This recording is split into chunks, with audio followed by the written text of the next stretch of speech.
Hi friends, welcome back to my channel. So ಈ vlog ಒಂಥರ interesting ಆಗಿರುತ್ತೆ ಅಂತ ಅಂದ್ಕೊಂಡಿದ್ದೀನಿ. ಸೊ ಹಾಗೆ ಲಶಿಕನ್ ಬರ್ಡೇ ಕೂಡ ಹತ್ತಿರ ಬಂತು, ಶಾಪಿಂಗ್ ಮಾಡೋದು ಕೂಡ ಇದೆ. ಒಂದು ಸ್ವಲ್ಪ ಬಟ್ಟೆ ಎಲ್ಲ ತರೋದು ಇದ್ದೇ ಇರುತ್ತಲ್ವ ಮಕ್ಕಳಿಗೆ. ಸೊ ಇನ್ನೂ ತಂದಿಲ್ಲ. ಸೊ ಹಂಗಾಗಿ ಇನ್ನೂ ಟೈಮ್ ಇದೆ ಅಂದ್ಬಿಟ್ಟು ಹೋಗಬೇಕು. ಸೊ ಯಾವ ಥರ ಬಟ್ಟೆ ಏನು ಅಂತ ಏನೂ ಐಡಿಯಾ ಇಲ್ಲ, ನೋಡಬೇಕು. ಅಲ್ಲಿ ಹೋದರೆ ವೆರೈಟೀಸ್ ಎಲ್ಲ ನೋಡಿ ಅಲ್ಲೊಂದು ಐಡಿಯಾ ಬರುತ್ತೆ. ಸೊ ಆ ಥರದ್ದೊಂದು ತೊಗೊಳ್ಳೋದು. ಆ್ಯಂಡ್ ಅದು ಅಲ್ಲದೆ ಲಶಿಕನ್ ಬರ್ಡೇ ಸ್ಯಾಟರ್ಡೆ ಬಂದುಬಿಟ್ಟಿದೆ. ಸೊ ಸ್ಕೂಲ್ ರಜೆ ಇರುತ್ತೆ. ಸ್ಯಾಟರ್ಡೇ ಒರಿಜಿನಲ್ ಬರ್ತ್ಡೇ ಮಾಡಿಬಿಟ್ಟು ಮಂಡೇ ಹಂಗೆ ಸ್ಕೂಲಿಗೆಲ್ಲ ಸ್ವೀಟ್ಸು, ಅಂದರೆ ಈ ಚಿಕ್ಕಿ ಯೂಶ್ವಲಿ ಚಾಕ್ಲೇಟ್ಸ್ ಎಲ್ಲ ಅಲ್ಲೋ ಇಲ್ಲ, ನನಗೂ ಇಷ್ಟ ಇಲ್ಲ ಮಕ್ಳಿಗೆ ಕೊಡೋದಕ್ಕೆ. ಸುಮಾರು ವರ್ಷ ಆಯಿತು ಚಾಕ್ಲೇಟ್ಸ್ ಎಲ್ಲ ನಾನು ಕೊಟ್ಟು ಕಳಿಸೋದಿಲ್ಲ. ಚಿಕ್ಕಿ ಈ ಥರ ಹೆಲ್ತಿವೇನಾದ್ರೂ ಕೊಟ್ಟು ಕಳಿಸ್ತಿರ್ತೀನಿ. ಚಿಕ್ಕಿ ಬೆಸ್ಟ್ ಅಂತ ಹೇಳ್ಬೋದು. ಅದನ್ನೆಲ್ಲ ಸ್ವಲ್ಪ ಬೈ ಮಾಡಬೇಕು. ಸೊ ಬನ್ನಿ ವ್ಲಾಗ್ನ ಸ್ಟಾರ್ಟ್ ಮಾಡೋಣ. ಇವತ್ತು ಇನ್ನು ತಿಂಡಿ ಪ್ರಿಪೇರ್ ಮಾಡ್ಕೊಳ್ತಾ ಇದ್ದೀನಿ. ಇನ್ನು ಮಧ್ಯಾಹ್ನ ಚಿಕನ್ ನಾನ್ ವೆಜ್ ಮಾಡೋಣ ಅಂದ್ಬಿಟ್ಟು, ತಮ್ಮ ಬೇರೆ ಇದ್ದಾನೆ. ಸೊ ಹಂಗಾಗಿ ನಾನ್ ವೆಜ್ ಮಾಡಬೇಡ ಅಂದ್ಬಿಟ್ಟು, ಸೊ ಬೆಳಗ್ಗೆ ಇಲ್ಲಿ ಪಾಲಕ್ ಇತ್ತು, ಸ್ವಲ್ಪ ಪಾಲಕ್ ಪಲಾವೇ ಮಾಡಬೇಡ ಅಂದ್ಬಿಟ್ಟು, ಸೊ ಕ್ವಿಕ್ಕಾಗಿ ರೆಸಿಪಿನ ತೋರಿಸ್ತೀನಿ. ಸೊ ಒಂದು ಕುಕ್ಕರ್ನ ತೊಗೊಂಡಿದ್ದೀನಿ. ಸೊ ಅದು ಹೀಟ್ ಆದಮೇಲೆ ಒಂದು ಸ್ವಲ್ಪ ನಾನು ಆಯಿಲ್ನ ಹಾಕ್ಕೊಳ್ತಿದ್ದೀನಿ. ಸೊ ಇದರಲ್ಲಿ ಪಾಲಕ್ ಸೊಪ್ಪು ಬೇಯಿಸ್ಕೋಬೇಕು ಅಂತ ಏನಿಲ್ಲ. ಇದೇ ಥರನೇ ನೀವು ಪುದೀನ ಸೊಪ್ಪಲ್ಲೂ ಕೂಡ ಬರೀ ಪುದೀನ ಹಾಕಿಬಿಟ್ಟೆ ಈ ರೆಸಿಪಿನ ನೀವು ಮಾಡ್ಕೋಬೋದು. ಸೊ ಈಗ ಒಂದು ಸ್ವಲ್ಪ ಎಣ್ಣೆನ ಹಾಕ್ಕೊಳ್ತಾ ಇದ್ದೀನಿ. ಸೊಪ್ಪು ತೊಗೊಂಡಿದ್ದೀನಿ. ಯಾವ್ದ್ಯಾವ್ದು ಅಂದರೆ ಪಾಲಕ್ ಸೊಪ್ಪು, ಸ್ವಲ್ಪ ಪುದೀನ, ಸ್ವಲ್ಪ ಕೊತ್ತಂಬರಿ. ಚೆನ್ನಾಗಿ ವಾಶ್ ಮಾಡಿಬಿಟ್ಟು ಅದನ್ನು ಗ್ರೈಂಡ್ ಮಾಡಿ ಇಟ್ಕೋಬೇಕಾಗತ್ತೆ ಅಷ್ಟೇ. ಇನ್ನೂ ಬೇಕಿದ್ರೆ ನೀವು ಅದಕ್ಕೆ ಸ್ವಲ್ಪ ಮೆಂತ್ಯ ಸೊಪ್ಪನ್ನು ಕೂಡ ಆ್ಯಡ್ ಮಾಡ್ಕೋಬೋದು ಗ್ರೈಂಡ್ ಮಾಡೋಕ್ಕೆ. ಇನ್ನು ಇವಾಗ ಸ್ವಲ್ಪ ಪಲಾವ್ ಎಲೆ, ಚಕ್ಕೆ, ಈ ಮರಾಠಿ ಮೊಗ್ಗು, ಲವಂಗ, ಏಲಕ್ಕಿ, ಏನೇನೋ ಸ್ಪೈಸಸ್ ಇರುತ್ತೆ ನೋಡಿ, ಅದನ್ನೆಲ್ಲನೂ ಹಾಕ್ಕೊಳ್ತಾ ಇದ್ದೀನಿ. ಬಿರಿಯಾನಿಗೆ ಏನು ಯೂಸ್ ಮಾಡ್ತೀವಿ ಸೊ ಅದೆಲ್ಲ. ಆಮೇಲೆ ನಾನು ಈರುಳ್ಳಿ ಹಾಕ್ಕೊಳ್ತಾ ಇದ್ದೀನಿ, ಸ್ವಲ್ಪ ಕ್ಯಾಪ್ಸಿಕಮ್ ಕಟ್ ಮಾಡ್ಕೊಂಡಿದ್ದೀನಿ, ಹಾಗೆ ಸ್ವಲ್ಪ ನಾನು ಹಸಿರು ಮೆಣಸಿನ್ಕಾಯಿನ ಕಟ್ ಮಾಡ್ಕೊಂಡಿದ್ದೀನಿ ಖಾರಕ್ಕೆ. ಕ್ಯಾಪ್ಸಿಕಮ್ ಆಲ್ರೆಡಿ ಖಾರ ಇರುತ್ತಲ್ವ, ಸೊ ಹಂಗಾಗಿ ಹಸಿರು ಮೆಣಸಿನ್ಕಾಯಿ ನೋಡಿಕೊಂಡು ಹಾಕ್ಕೊಳ್ಳಿ. ಸೊ ಚೆನ್ನಾಗಿ ಫ್ರೈ ಆಗಬೇಕು ಈರುಳ್ಳಿ ಎಲ್ಲ ಫ್ರೈ ಆದಮೇಲೆ ಚೆನ್ನಾಗಿ ಒಂದು ಸ್ವಲ್ಪ ಶುಂಠಿ ಬೆಳ್ಳುಳ್ಳಿ ಪೇಸ್ಟ್ನ ಹಾಕ್ಕೋಬೇಕಾಗತ್ತೆ. ಅದಾಗಲೇ ನಾನು ಪೇಸ್ಟ್ ಮಾಡೋದಕ್ಕೆ ಏನೇನು ಹಾಕಬೇಕು ಅಂತ ಹೇಳಿದ್ನಲ್ಲ, ಒಂಚೂರು ಪಾಲಕ್ ಮತ್ತು ಸ್ವಲ್ಪ ಕೊತ್ತಂಬರಿ ಮತ್ತು ಒಂದು ಸ್ವಲ್ಪ ಫ್ಲೇವರ್ಗೆ ಪುದೀನನ ಹಾಕ್ಕೊಂಡಿದ್ದೀನಿ. ಸೊ ಅದನ್ನು ಸ್ವಲ್ಪ ನೀರು ಹಾಕ್ಬಿಟ್ಟು ನುಣ್ಣಗೆ ರುಬ್ಕೋಬೇಕು. ಈಗ ಶುಂಠಿ ಬೆಳ್ಳುಳ್ಳಿ ಪೇಸ್ಟ್ ಹಾಕ್ಬಿಟ್ಟು ಒಂದು ಸ್ವಲ್ಪ ಟೊಮ್ಯಾಟೊ, ಕ್ಯಾರೆಟ್ ಹಾಕ್ಕೊಳ್ತಾ ಇದ್ದೀನಿ. ಸೊ ತರಕಾರಿ ಇದ್ದೇ ಹಾಕ್ಕೋಬೇಕು ಅಂತ ಏನಿಲ್ಲ. ಸೊ ನಿಮ್ಮ ಮನೆಗಳಲ್ಲಿ ಏನಿರುತ್ತೆ ಅವೈಲೇಬಲ್ ಅದನ್ನೇ ಹಾಕ್ಕೊಂಡ್ರೆ ಓಕೆ. ಬೀನ್ಸು, ಬಟಾಣಿ, ಬೀಟ್ರೂಟ್ ಸಹ ಹಾಕ್ಕೋಬೋದು, ಆಲೂಗೆಡ್ಡೆ ಈ ಥರ. ಸೊ ಸದ್ಯಕ್ಕೆ ನಮ್ಮ ಮನೇಲಿ ಟೊಮೆಟೊ, ಕ್ಯಾರೆಟ್ ಇತ್ತು, ಸೊ ಹಂಗಾಗಿ ಅದನ್ನೇ ಹಾಕ್ಕೊಂಡು ಮಾಡ್ಕೋತಾ ಇದ್ದೀನಿ. ಇನ್ನು ಪೇಸ್ಟ್ ಮಾಡ್ಕೊಂಡಲ್ಲ ಸೊಪ್ಪಿಂದು, ಆ ಪೇಸ್ಟ್ನ ಹಾಕ್ಕೊಳ್ತಾ ಇದ್ದೀನಿ. ಸೊ ಈ ಪೇಸ್ಟಲ್ಲಿ ಒಂದು ಅರ್ಧ ಗ್ಲಾಸ್ ನೀರಿರುತ್ತೆ. ಸೊ ಆಮೇಲೆ ಕೊನೆಗೆ ನೀರು ಹಾಕ್ಕೊಳ್ಳೋವಾಗ ಒಂದು ಅರ್ಧ ಗ್ಲಾಸ್ ಕಡಿಮೆ ಹಾಕ್ಕೊಂಡ್ರೆ ಸಾಕು. ಅಂದರೆ ಈಗ ನಾನು 3 ಲೋಟ ಅಕ್ಕಿ ಹಾಕ್ಕೋತಾ ಇದ್ದೀನಿ. 3 ಲೋಟ ಅಕ್ಕಿಗೆ 6 ಲೋಟ ಹಾಕೋಬದಲು 5.5 ಲೋಟ ನೀರನ್ನ ಹಾಕ್ಕೊಳ್ತಾ ಇದ್ದೀನಿ. ಸೊ ಈ ಥರ ಸ್ವಲ್ಪ ಅರಿಶಿನ ಹಾಕ್ಕೊಂಡು, ನಾವೆಲ್ಲೂ ಏನೂ ಫ್ರೈ ಮಾಡಿಲ್ಲ. ಸೊಪ್ಪು ಸ್ವಲ್ಪ ಎಣ್ಣೆ ಬಿಡೋವರೆಗೂ, ಹಸಿ ವಾಸನೆ ಹೋಗೋವರೆಗೂ ಚೆನ್ನಾಗಿ ಫ್ರೈ ಮಾಡ್ಕೋಬೇಕಾಗುತ್ತೆ. ಇದಾದಮೇಲೆ ನಾನು ಆಗಲೇ ಹೇಳ್ದಂಗೆ ನಾನು 3 ಲೋಟ ಅಕ್ಕಿಗೆ 6 ಲೋಟ ನೀರು ಹಾಕ್ಕೋಬೇಕು. ಸೊ ಅರ್ಧ ಲೋಟ ಫಸ್ಟ್ ಐತಲ್ಲ, ಹಂಗಾಗಿ ಈಗ 5.5 ಲೋಟ ಹಾಕ್ಕೊಂಡು ಗರಂ ಮಸಾಲೆನ ಹಾಕ್ಕೊಂಡು ಒಂದು ಕುದಿ ಬಂದಮೇಲೆ ಅಕ್ಕಿನ ಹಾಕ್ಕೊಳ್ತಾ ಇದ್ದೀನಿ. ಸೊ ಅಕ್ಕಿ ಹಾಕಿದ್ಮೇಲೆ ರುಚಿಗೆ ತಕ್ಕಷ್ಟು ಉಪ್ಪನ್ನ ಹಾಕಿಬಿಟ್ಟು ಮತ್ತೆ ಇನ್ನೊಂದು ಕುದಿ ಬಂದಮೇಲೆ ಮುಚ್ಚಿಡ್ತೀನಿ. ಒಂದು 3-4 ವಿಸಿಲ್ ಬರೆಸ್ಕೊಂಡ್ರೆ ಸೊ ಕ್ವಿಕ್ಕಾಗಿ ಈಸಿಯಾಗಿರೋವಂಥದ್ದು, ಹೆಲ್ತಿಯಾಗಿರೋವಂಥದ್ದು ಪಾಲಕ್ ಪಲಾವ್ ರೆಡಿ ಆಗುತ್ತೆ. ಇನ್ನು ಇದೇ ರೀತಿಯೇ ನೀವು ಮೆಂತ್ಯ ಸೊಪ್ಪನ್ನು ರುಬ್ಕೊಂಡು ಇದೇ ಥರನೇ ಮಾಡ್ಕೋಬೋದು, ಚೆನ್ನಾಗಿರುತ್ತೆ. ಸೊ ಡಿಫ್ರೆಂಟಾಗಿ ಮಾಡ್ಕೋಬೋದು. ಇದೇ ಥರನೇ ಈ ಟೈಪಲ್ಲೇ ಮಾಡ್ಕೋಬೇಕು ಬಾತ್ಗಳಂತ ಏನಿಲ್ಲ. ಸೊ ಇದಿಷ್ಟೇ, ಒಂದು ಕುದಿ ಬಂದಿದೆ. ಸೊ ಮುಚ್ಚಿಡ್ತಾ ಇದ್ದೀನಿ. ಸೊ ಅಷ್ಟೇ. ಈಗ ಇದೊಂದು ಸ್ವಲ್ಪ ಆಗೋದಕ್ಕೆ ಟೈಮ್ ಬೇಕು, ಒಂದು 15-20 ನಿಮಿಷ ಬೇಕು.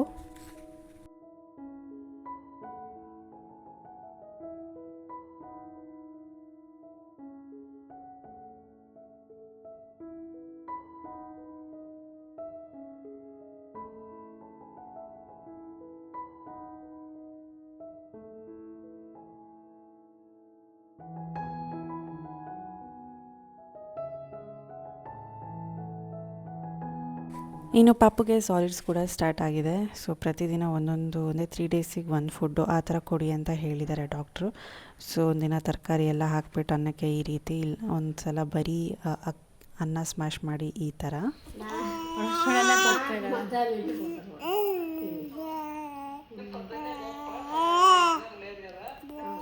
ಇನ್ನು ತಮ್ಮ ಬೇರೆ ಇದ್ದ, ಸೊ ಎಕ್ಸಾಮ್ ಎಲ್ಲ ಮುಗೀತು. ನಾನ್ ವೆಜ್ ಮಾಡ್ತಾಯಿದ್ವಿ, ಹಂಗಾಗಿ ಅದನ್ನು ತಿನ್ಕೊಂಡು ಊರಿಗೆ ಓಡ್ತಾನೆ. ಸೊ ಮಟನ್ ಒಂದು ತರಬೇಕಿತ್ತು, ಹಂಗಾಗಿ ಹೋಗಿ ನಾನು ತಮ್ಮನೇ ಹೋಗಿ ಮಟನ್ ತರ್ತಾಯಿದ್ವಿ. ಇಲ್ಲೇ ಹತ್ರದಲ್ಲೇ ಸಿಗುತ್ತೆ ನಮಗೂ. ಚಿಕನ್ ಮಟನ್ ಎರಡೂ ಮಾಡ್ತಾ ಇರೋದು, ಎರಡರಲ್ಲೂ ಬಿರಿಯಾನಿ ಮಾಡಿ.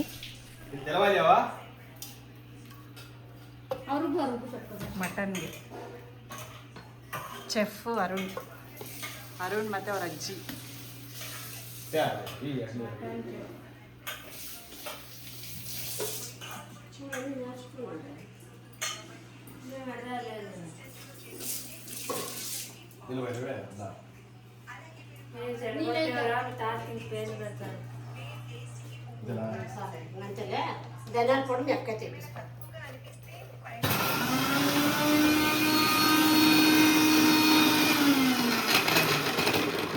మెదకు దింగోసారను సన్న బ్లేడ్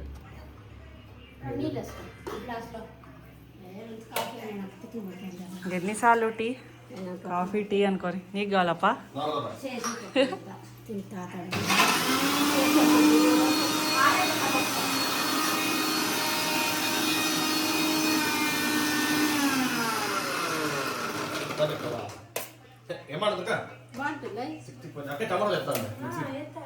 కర్ణాటక స్టైల్, ఆంధ్ర కాదు.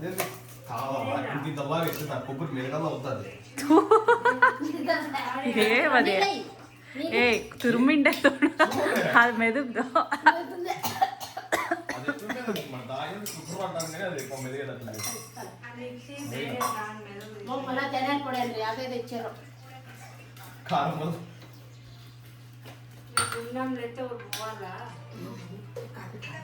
ఏ కాఫీ లేదు.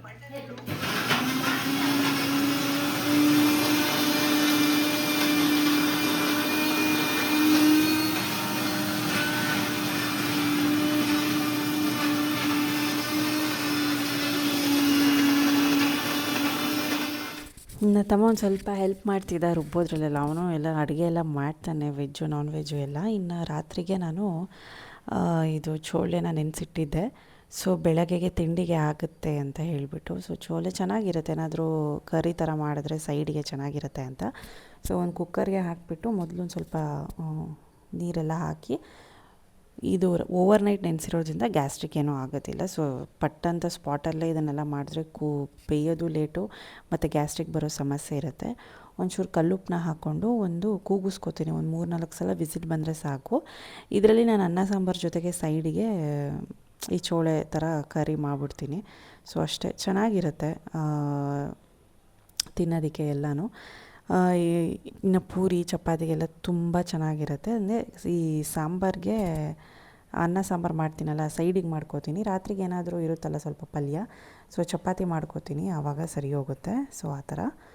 ಇನ್ನು ಇಲ್ಲಿ ವಿಸಲ್ ಒಂದು 3-4 ವಿಸಲ್ ಬಂದರೆ ಸಾಕಾಗುತ್ತೆ. ಇನ್ನು ಇಲ್ಲಿ ಬೆಳಗ್ಗೆ ಸ್ವಲ್ಪ ಬಿಸಿನೀರು ಕುಡಿತಾ ಇದ್ದೀನಿ. ಸೊ ಆಮ್ಲ ಎಲ್ಲ ಖಾಲಿ ಆಗಿಬಿಟ್ಟಿತ್ತು. ಸೊ ಆಮ್ಲ ಖಾಲಿ ಆದಾಗ ಅವಾಗ ಏನು ಮಾಡ್ತೀನಿ ಅಂದರೆ ಒಂಚೂರು ಬಿಸಿನೀರು ಕುಡಿತೀನಿ. ಸೊ ಈ ಥರ ಒಂದೊಂದು ಸತಿ 1 ಇಲ್ಲ 2 ಆಮ್ಲ ಯೂಸ್ ಮಾಡಿಬಿಡ್ತೀನಿ. ಸೊ ಹಾಗಾಗಿ ಬೇಗನೆ ಆಗೋಗ್ಬಿಡುತ್ತೆ. ಇಲ್ಲಾಂದರೆ ಒಂದು ಹಾಟ್ ವಾಟರ್ ಕುಡಿದ್ರೂ ಸಾಕು, ಒಳ್ಳೆ ರಿಲೀಫ್ ಅನಿಸುತ್ತೆ ಮತ್ತು ಹೊಟ್ಟೆ ಎಲ್ಲ ಕ್ಲೀನ್ ಆಗಿಬಿಡುತ್ತೆ ಅಂತ ಅಷ್ಟೇ. ಸೊ ಜೀರಾ ವಾಟರ್ ಏನಾದರೂ ಅಟ್ಲೀಸ್ಟ್ ಒಂದು ಪ್ಲೇನ್ ವಾಟರ್ ಆದರೂ ಕುಡಿಬೇಕು. ಎಂಟಿ ಸ್ಟಮಕ್ಗೆ ಯಾವತ್ತೂ ಕಾಫಿ ಟೀ. ಹಾಗೆ ತಿಂಡಿಗೆ ಇದನ್ನೇ ಮಾಡ್ತಾಯಿದ್ದೆ. ಸಾಂಬಾರಿಗೂ ಚೆನ್ನಾಗಿರುತ್ತೆ. ಮತ್ತು ಈ ಮಸಾಲೆ ರೊಟ್ಟಿ ಮಾಡಿಬಿಟ್ಟು ಅದಕ್ಕೆ ಚಟ್ನಿ ಮತ್ತು ಚೋಲೆ ಎರಡೂ ಮಾಡ್ಕೋತಾ ಇದ್ದೀನಿ, ಬಾಕ್ಸ್ಗೂ ಆಗುತ್ತೆ ಅಂದ್ಬಿಟ್ಟು. ಮಕ್ಳಿಗೆ ತುಂಬ ಇಷ್ಟ ಚೋಲೆ ಕರಿ, ಹಂಗಾಗಿ ಎರಡೂ ಇರುತ್ತೆ ಅಂದ್ಬಿಟ್ಟು ಮಾಡ್ತಾಯಿದ್ದೀನಿ. ಇನ್ನು ಇಲ್ಲಿ ಪಾಲಕ್ ಸೊಪ್ಪು, ಕೊತ್ತಂಬರಿ ಎಲ್ಲ ಥರ ಸೊಪ್ಪು ಹಾಕಿಬಿಟ್ಟು, ಈರುಳ್ಳಿ ಮತ್ತು ಹಸಿರು ಮೆಣಸಿನ್ಕಾಯಿ, ಕ್ಯಾರೆಟ್ ತುರಿ ಇಷ್ಟನ್ನು ಹಾಕ್ಕೊಂಡು ಉಪ್ಪು ಹಾಕ್ಬಿಟ್ಟು ಕಡಲೆಬೇಳೆ ನೆನೆಸಿ ಕೂಡ ಹಾಕಿದ್ದೀನಿ. ಈಗ ಅಕ್ಕಿ ಹಿಟ್ಟನ್ನ ಹಾಕ್ಕೊಳ್ತಿದ್ದೀನಿ. ಒಂದೊಂದು ಸತಿ ಅಕ್ಕಿ ಹಿಟ್ಟು, ರಾಗಿ ಹಿಟ್ಟು, ಈ ಸಜ್ಜೆ ಹಿಟ್ಟು ಬರುತ್ತಲ್ಲ, ಅದನ್ನು 3 ಮಿಕ್ಸ್ ಮಾಡಿಕೊಂಡು ಒಂಥರ ರೊಟ್ಟಿ ಮಾಡ್ತೀನಿ. ಒಂದೊಂದು ಸತಿ ಬೋರ್ ಆದಾಗ ಬರೀ ಅಕ್ಕಿ ರೊಟ್ಟಿನೇ ಮಾಡ್ಕೊಳ್ತೀನಿ. ನನಗೆ ಅಕ್ಕಿ ರೊಟ್ಟಿ ಮಾತ್ರ ತುಂಬ ಇಷ್ಟ ಆಗುತ್ತೆ, ಚೆನ್ನಾಗಿರುತ್ತೆ ಇದನ್ನು ಮಾಡಿಕೊಂಡ್ರೆ. ಇನ್ನು ನೀರು ಹಾಕ್ಕೊಂಡು ಸ್ವಲ್ಪನೇ ಅದಕ್ಕೆ ಈ ರೀತಿ ಕನ್ಸಿಸ್ಟೆನ್ಸಿಲಿ ರೆಡಿ ಮಾಡಿಕೊಂಡ್ರೆ ಇದು ರೆಡಿ ಆಗೋಯಿತು ಅಕ್ಕಿ ರೊಟ್ಟಿಗೆ. ಇನ್ನು ಈ ಕಡೆ ನಾನು ಕಡಲೆ ಬೀಜನ ಹುರ್ಕೊಳ್ತಾ ಇದ್ದೀನಿ ಚಟ್ನಿಗೆ. ಸೊ ಅಕ್ಕಿ ರೊಟ್ಟಿಗೆ ನಮ್ಮ ಮನೇಲಿ ಚಟ್ನಿ ಇರಲೇಬೇಕು, ಹಾಗಾಗಿ ಇದನ್ನು ಮಾಡ್ಕೋತಾ ಇದ್ದೀನಿ. ಸೈಡ್ಗೆ ಮಕ್ಳಿಗೆ ಬಾಕ್ಸ್ಗಾಗುತ್ತೆ ಅಂದ್ಬಿಟ್ಟು ಒಂದು ಕಡೆ ಕರಿದು ಕೂಡ ಮಾಡ್ಕೋತಾ ಇದ್ದೀನಿ. ಸೊ ಬೆಳಗ್ಗೆ ಒಂಥರ ಫೈಟಿಂಗ್ ಥರನೇ ಇರುತ್ತೆ ಅಡುಗೆ ಮಾಡೋದು. ಸ್ಕೂಲ್ ಇದ್ದಾಗ ಅದನ್ನು ಮಾಡು ಇದನ್ನು ಮಾಡು, ಮಕ್ಕಳಿಗೆ ಹಾಲು ಕೊಡು ಬೆಳಿಗ್ಗೆ ಎದ್ದ ತಕ್ಷಣ, ಮತ್ತು ಸ್ನ್ಯಾಕ್ಸ್ ಕಟ್ಟಬೇಕು ಬಾಕ್ಸಿಗೆ, ಮತ್ತು ತಿಂಡಿ ಮಾಡ್ಕೋಬೇಕು, ಆಮೇಲೆ ಮಧ್ಯಾಹ್ನಕ್ಕೆ ಬಾಕ್ಸಿಗೆ ಒಂದು ಇದನ್ನು ಮಾಡ್ಕೋಬೇಕು. ಸೊ ಒನ್ ಹ್ಯಾಂಡ್ ಫೈಟರ್ ಥರ ಆಗ್ತಾ ಇರುತ್ತೆ. ಆ್ಯಂಡ್ ಇದ್ರ ಜೊತೆಗೆ ನಾನು ಮಕ್ಕಳಿದ್ದಾಗಲೇ ಮಧ್ಯಾಹ್ನಕ್ಕೆ ಸಾಂಬಾರು ಸಹ ಮುಗಿಸ್ಬಿಡ್ತೀನಿ. ಸೊ ಅದನ್ನು ಜಾಸ್ತಿ ಡಿಲೇ ಮಾಡೋದಕ್ಕೆ ಹೋಗಲಿ, ಏನಕ್ಕೆ ಬೇಗ ಎದ್ದೋಳಿರ್ತೀವಲ್ಲ. ಸೊ ಬೇಗ ಎದ್ದಾಗ ಇದೆಲ್ಲನೂ ರೆಡಿ ಆಗುತ್ತೆ. ಇನ್ನು ನೇರಳೆ ಹಣ್ಣು ಈಗ ಸೀಸನ್ ಅಲ್ವಾ, ತುಂಬ ಒಳ್ಳೆಯದು ಹೆಲ್ತಿಗೆ.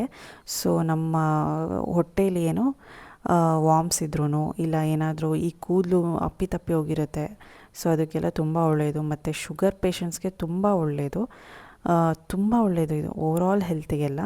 ಇನ್ನು ಅಕ್ಕಿ ರೊಟ್ಟಿ ಕೂಡ ಇಲ್ಲಿ ರೆಡಿ ಆಗ್ತಿದೆ. ನನಗೆ ಈ ಥರ ಫುಲ್ಲು ಸ್ವಲ್ಪ ಕ್ರಿಸ್ಪಿ ಥರ ಮಾಡಿಕೊಂಡು ಅಕ್ಕಿ ರೊಟ್ಟಿ ತಿಂದರೆ ಸಖತ್ ಇಷ್ಟ. ಅದೊಂಥರ ಕ್ರಿಸ್ಪಿ ಥರ ಬರ್ತಾ ಇರುತ್ತಲ್ಲ, ಆ ಥರ ಸಖತ್ ಇಷ್ಟ ಆಗುತ್ತೆ.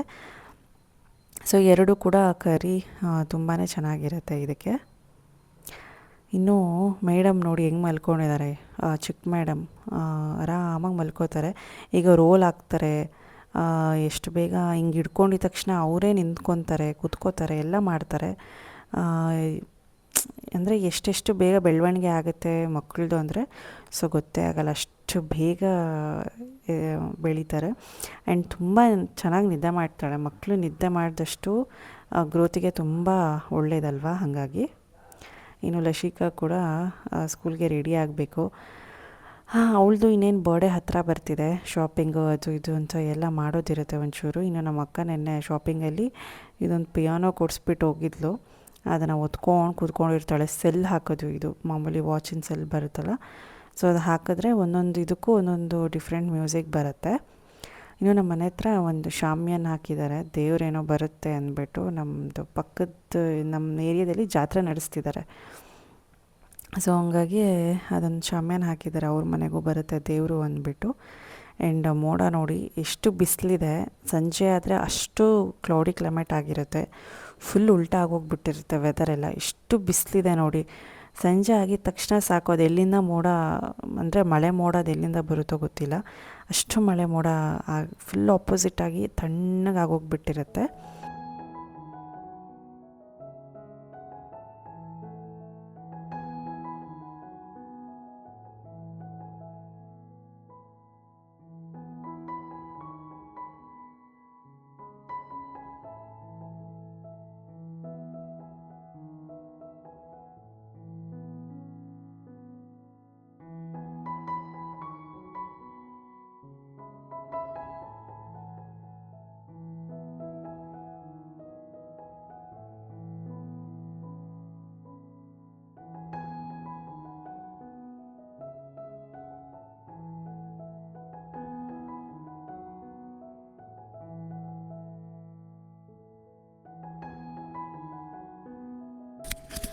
ಇನ್ನು ನಂದು ಸಂಜೆ ಸ್ಕಿನ್ ಕೇರ್ ರುಟೀನ್ ಕೂಡ ಆಲ್ಮೋಸ್ಟ್ ಸೇಮೇ ಇರುತ್ತೆ, ಬಟ್ ಕೆಲವೊಂದು ಚೇಂಜಸ್ ಇರುತ್ತೆ. ತುಂಬ ಜನ ಕೇಳ್ತಾನೆ ಇರ್ತೀರ ಸ್ಕಿನ್ ಕೇರ್ ರುಟೀನ್ ಹೇಗೆ ಅಂತ. ಏನಿಲ್ಲ, ಮಾಯ್ಶ್ಚರೈಸರು, ಸನ್ಸ್ಕ್ರೀನು, ಲಿಪ್ ಬಾಮ್ ಇದು ಬೆಳಗ್ಗೆ ಆಗಿರುತ್ತೆ.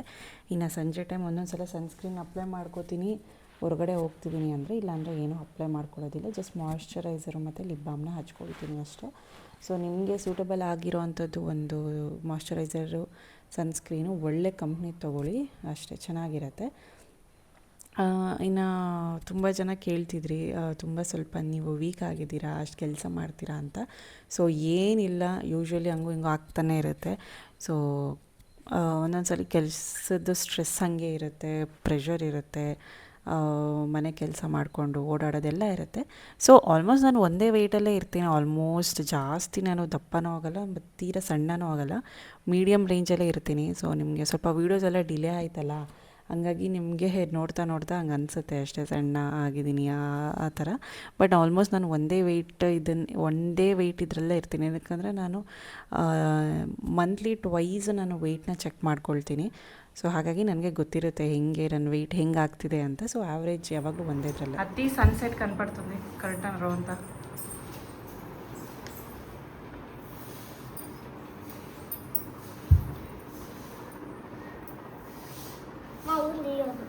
ಎಲ್ಲಿಗೆ ಹೋಗ್ತಿರೋದು? ವಿಶಾಲ್ ಹ್ಞೂ, ಯಾವಾಗಲೂ ವಿಶಾಲ್. 21 ದುಸ್ತರ್ಸ್ಕೊನೆ. ನಿನ್ನ ಬರ್ತಡೇಗೆ ಶಾಪಿಂಗಾ? ಹ್ಞೂ ಯಾವಾಗ ನಿನ್ನ ಬರ್ತಡೇ? ಗೊತ್ತಿಲ್ಲ. ಏಯ್, June 6th. ಹಾಂ ಮಾತ್ರ ಅವಳ್ದು ನವಂಬರು. ಚೂಡು ಚೆನ್ನ ಟನ್ ಯಾವ ಕಲರ್ ಬಟ್ಟೆ ಬೇಕು? ಪಿಂಕ್ ಮತ್ತೆ ಪರ್ಪಲ್ ಹ್ಞೂ ಮತ್ತೆ ಹ್ಞೂ ರೆಡ್ ಬ್ಲೂ. ಎಷ್ಟು? 4 ಬೇಕಾ? 4 ಬೇಕಾ? చూడియం తింటే వీడియో పనుకున్నట్లు చూడు వీడియోలో బాగా. నువ్వు ఏందో ఎగ్జైట్ అయి పడతావు. ಫ್ರೆಂಡ್ಸ್, ಒಂದು ಸ್ವಲ್ಪ ಕುಕ್ಕರೆಲ್ಲ ರಿಪೇರ್ ಇತ್ತು. ಎಲ್ಲ ಸ್ವಲ್ಪ ಲೂಸ್ ಆಗಿರೋದು, ಸ್ವಲ್ಪ ಕಟ್ ಅಂದರೆ ಈ ಹೋಲ್ ಆಗಿರೋದೆಲ್ಲ ಇತ್ತು. ಹಾಗಾಗಿ ಒಂದು ಸ್ವಲ್ಪ ಎಲ್ಲ ತೊಗೊಂಡಿದ್ದೀವಿ. ಬರ್ಡೇ ಬಂತ ನಿಂದು ಬೇಗ? ಹ್ಞೂ ನೋಡಿ, ಮ್ಯಾಂಗೋ ತಿಂದು ತಿಂದು ತಿಂದು ಹಿಂಗೆ ಇದು ನೋಡಿ ಗುಳ್ಳೆ ಮಾಡ್ಕೊಂಡಿದ್ದಾಳೆ ಉಷ್ಣಕ್ಕೆ. ಈಗ ಮ್ಯಾಂಗೋ ಬೇಡ ಅಂದರೂ ತಿಂತಾರಲ್ಲ, ಹಂಗೆ ಆಗ್ಬಿಡುತ್ತೆ ಅಲ್ವಾ? ಅವ್ರ ಅಣ್ಣನ ಶರ್ಟ್. ಯಾರ್ದಿದು ಶರ್ಟು? ಏಯ್, ಪ್ರಕುಲ್ದಲ್ವಾ? ಪ್ರಕುಲ್ 5 years ಇದ್ದಾಗ ತಗೊಂಡಿದ್ದೆ, ಈಗ ಅವಳು ಹಾಕ್ಕೊಂಡಿದ್ದಾಳೆ. ಕೆಲವೊಂದೆಲ್ಲ ಹಂಗೆ ಇಟ್ಕೊಂಡಿರ್ತೀನಿ. ಸೊ ಈ ಥರ ಹಂಗೆ ಇಟ್ಕೊಂಡಿರ್ತೀನಿ, ಅದು ಚೆನ್ನಾಗಿರೋದು. ಇವಾಗ ಹಾಕೋದಿಲ್ಲ. ಇನ್ನು ಯಾವ ಶಾಪು ಯಾವ ಥರ ಡ್ರೆಸ್ ತೊಗೋಬೇಕು ಅಂತ ಏನು ಐಡಿಯಾ ಇಲ್ಲ. ಜಸ್ಟ್ ಅಲ್ಲಿ ಹೋಗಿ ಯಾವ್ದು ಚೆನ್ನಾಗಿರುತ್ತೆ ಅದನ್ನು ತೊಗೊಳ್ಳೋದಷ್ಟೇ. ಸೊ ಯೂಶ್ವಲಿ ಹೆಣ್ಮಕ್ಳಿಗೆ ತುಂಬ ಆಪ್ಷನ್ಸ್ ಇರುತ್ತೆ. ಸೊ ಹಂಗಾಗಿ ಏನು ಅಷ್ಟೊಂದು ಯೋಚನೆ ಮಾಡಲ್ಲ ಯಾವ್ದು ತೊಗೋಬೇಕು, ಯಾವ ಥರ ತೊಗೋಬೇಕು ಅಂತ. ಬಟ್ ಗಂಡು ಮಕ್ಳಿಗಾದರೆ ಯೋಚನೆ ಮಾಡಬೇಕು. ಒಂದೇ ಥರದ್ದೇ ಜೀನ್ಸು ಶರ್ಟು ಸಿಗುತ್ತೆ ಅಷ್ಟೇ. ಸೊ ಲಾಸ್ಟ್ ಟೈಮ್ ಪ್ರಕುಲ್ಗೆ ಇದೇ ರೊಟೀನ್ ಆಗಿತ್ತೆ ಅಂದ್ಬಿಟ್ಟು ಸೂಟ್ ತೊಗೊಂಡಿದ್ವಿ. ಸೊ ಸೂಟ್ ಒಂದು ಯೂಶ್ವಲಿ 3 ವರ್ಷ ಯೂಸ್ ಮಾಡ್ಬೋದು. ಯಾವುದಾದ್ರೂ ಒಂದು ಫಂಕ್ಷನ್ನು, ರಿಸೆಪ್ಷನ್ಸು, ಮನೆಯಲ್ಲೇ ಇನ್ನು ಫಂಕ್ಷನ್ಸ್ ನಡೀತಾ ಇರುತ್ತೆ ಪಾಪುದು. ಸೊ ಅದಕ್ಕೆ ಹಾಕ್ಕೋಬೋದು ಅಂದ್ಬಿಟ್ಟು ತೊಗೊಂಡ್ವಿ. ಇನ್ನು ಹೆಣ್ಮಕ್ಳಿಗೆ ಸುಮಾರಾಗಿ ಸಿಗುತ್ತೆ. ಸೊ ಒಂದೇನಾದರೂ ಲಾಂಗ್ ಗೌನು, ಈ ಥರ ಮಿಡಿ ಇಲ್ಲ ಶಾರ್ಟ್ ಫ್ರಾಕು, ಈ ಥರದ್ದು ಏನಾದರೂ ತೊಗೊಳ್ಳೋಣ ಅಂತ ಒಂದಿತ್ತು. ಸೊ ಹೋಗಿ ನೋಡಬೇಕು. ಈ ಸಲ MG ರೋಡು, ಟ್ರೆಂಡ್ಸ್ ಈ ಥರದ್ದು ಯಾವುದೂ ಹೋಗಲ್ಲ. SS ಪುರಮಲ್ಲಿ ತುಂಬ ಓಡಾಡ್ತಿರ್ತೀನಲ್ಲ. ಸೊ ಹಂಗಾಗಿ ನನಗೆ ಅಲ್ಲೊಂದು ತುಂಬ ಅಂಗಡಿಗಳು ಚೆನ್ನಾಗಿದೆ ನೋಡಿದ್ದೀನಿ. ಹಾಗಾಗಿ ಅಲ್ಲಿ ತೊಗೋಬೇಕು ಅಂತ ಅಂದ್ಕೊಂಡಿದ್ದೀನಿ. ಸೊ ಇನ್ನು ಸಂಜೆ ಸ್ವಲ್ಪ ಬಾದಾಮಿ ಹಾಲು ಹಾಕಿದ್ದೀನಿ, ಬಾದಾಮಿ ಪೌಡ್ರಿತ್ತು. ಸರಿ ಅಂದ್ಬಿಟ್ಟು ಒಂದೊಂದು ಸರ್ತಿ ಆಗಾಗ ವೀಕ್ಲಿ ಒನ್ಸ್ ಟ್ವೈಸ್ ಆ ಥರ ಒಂದು ಸಲ ಬಾದಾಮಿ ಹಾಲು ಕುಡಿದ್ಬಿಟ್ಟು ಸೊ ಹೋಗೋಣ ಆಚೆಗೆ ಅಂದ್ಬಿಟ್ಟು ಸೊ ಇವಾಗ ಹೊರಟ್ವಿ. ಇನ್ನು ಅಪ್ಪನ ಹಾಗೆ ಪಿಕ್ ಮಾಡಿಕೊಂಡು ಹೋಗಬೇಕು. ಸೊ ಪ್ರಕುಲ್ ಕ್ರಿಕೆಟಿಗೆ ಹೋಗಿದ್ದಾನೆ. ಒಟ್ಟಿಗೆ ಅಪ್ಪನ ಪಿಕ್ ಮಾಡಿಕೊಂಡು ಪ್ರಕುಲ್ನ ಪಿಕ್ ಮಾಡಿಕೊಂಡು ಸೊ ಫಸ್ಟು ಇದೊಂದು ಕುಕ್ಕರ್ಗಳೆಲ್ಲ ವಾಪಸ್ ಕೊಡೋದು ಇಲ್ಲ ರಿಪೇರ್ ಕೊಡೋದು ನೋಡಿಬಿಟ್ಟು ಹೋದ್ವಿ. ಫಸ್ಟು ಪ್ರೆಸ್ಟೀಜ್ ಇದೆ BH ರೋಡಲ್ಲೇ. ಸೊ ಅಲ್ಲಿ ಹೋದ್ವಿ. ಒಂದಿದು ಅವರೇನಂದರೆ ಪ್ರೆಸ್ಟೀಜ್ ಇರೋದನ್ನೇ ತೊಗೋತೀವಿ ಅಂದರು. ನಮ್ಮದೆಲ್ಲ ಬೇರೆ ಗ್ರೀನ್ ಚೆಫ್ ಬ್ರ್ಯಾಂಡ್ ಇತ್ತು ಕುಕ್ಕರೆಲ್ಲ. ಸರಿ ಅಂದ್ಬಿಟ್ಟು ಬೇರೆ ಕಡೆ ಕೊಡೋಣ ಅಂದ್ಬಿಟ್ಟು ಈಗ ಸದ್ಯಕ್ಕೆ ಇದೊಂದು ತೊಗೊಂಡ್ವಿ. ಇದೊಂದು ವಾಪಸ್ ಕೊಡಬೇಕಿತ್ತು, ಪ್ರೆಸ್ಟೀಜ್ದೇ ಇತ್ತು ಪಡ್ಡುದು ಪ್ಯಾನ್. ಅದನ್ನು ಹಳೇದು ವಾಪಸ್ ಕೊಟ್ಬಿಟ್ಟು ಸೊ ಅದೇನೋ ಒಂದು 150ಗೋ 200 ರೂಪೀಸ್ಗೋ ವಾಪಸ್ ಹೋಯ್ತು ಅಷ್ಟೇ. ಸೊ ಅದನ್ನು ತೊಗೊಂಡು ಶಾಪಿಂಗ್ ಮಾಡಿಕೊಂಡು ಹೋಟೆಲಲ್ಲಿ ಊಟ ಮಾಡಿಕೊಂಡು ಬಂದ್ವಿ. ಸೊ ಈ ವ್ಲಾಗ್ನ ಇಲ್ಲಿಗೆ ಎಂಡ್ ಮಾಡ್ತೀನಿ. ಸೊ ನೆಕ್ಸ್ಟ್ ವ್ಲಾಗ್ನಲ್ಲಿ ತೋರಿಸ್ತೀನಿ. ಈ ವ್ಲಾಗ್ನಲ್ಲಿ ನಾನೇನು ಡ್ರೆಸ್ಗಳು ತೋರ್ಸೋಕ್ಕಾಗಲಿಲ್ಲ. ಸೊ ಮತ್ತೆ ಸಿಗೋಣ. ಇಷ್ಟ ಆದರೆ ಲೈಕ್ ಮಾಡಿ, ಶೇರ್ ಮಾಡಿ, ಕಮೆಂಟ್ ಮಾಡಿ. ಓಕೆನಾ? ಬಾಯ್ ಬಾಯ್.